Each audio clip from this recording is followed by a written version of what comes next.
we all know the news that the Tiny Chef show had first premiered on Nick Jr. on Nick, which is AKA Nick Playdate. Now, now,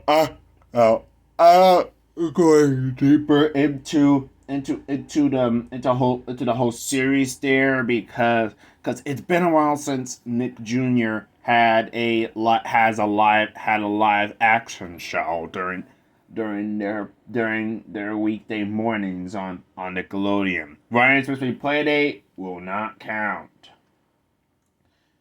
Out. It's not going to count anyways.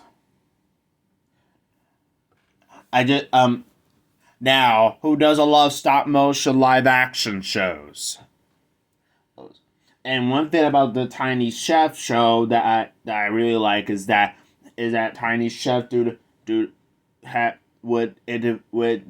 a little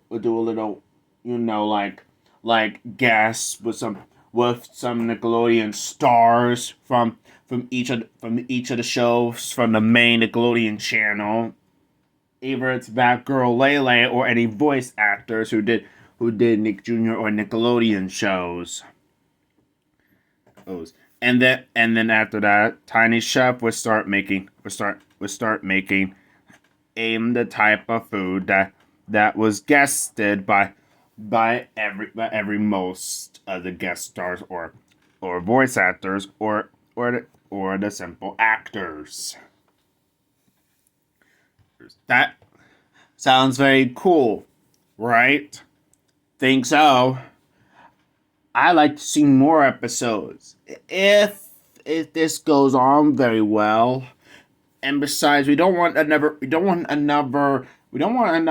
Nick Jr. show getting booted off ever since the fiasco with Butterbean's Cafe and Abby Hatcher because we not only got the Nicktoons death treatment, but we also have some sort of a Nick Jr. death treatment.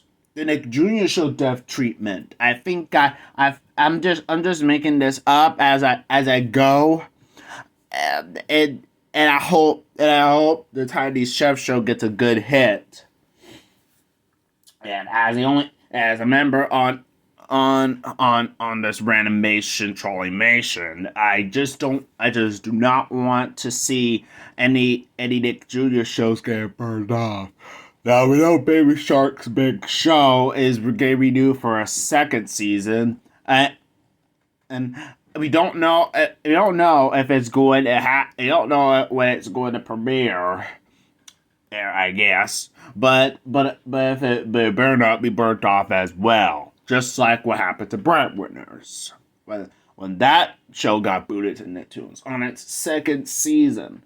I was looking forward to another season with Breadwinners because I really liked Sway Sway and Badooz very much.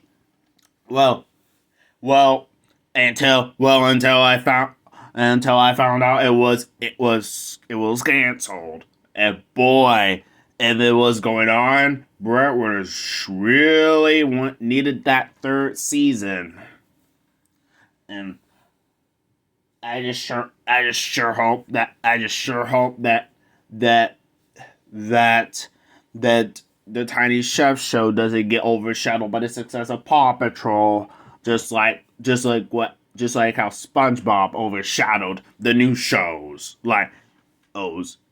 And we know what's gonna happen when the show goes unsuccessful. Nickelodeon just boot a show off to Nicktoons, Teen Nick, or the Nick Jr. channel themselves, and then they'll just have to let it die and put it on a graveyard time slot. Always Pack had that, and yet nobody wasn't really watching Ollie's Pack. And guess what? It ended early, and that's how it happened with Ollie's Pack. I surely hope that the other Nick Jr. shows isn't next. I hope Baby Shark's Big Show is next because who knows? And I sure hope Minimal's Post wouldn't be next. And so the Patrick Star Show would be next, because who knows that Nickelodeon is treating those shows badly. So yeah, this is us at the Ranimation domination. I mean Ranimation Trollymation out.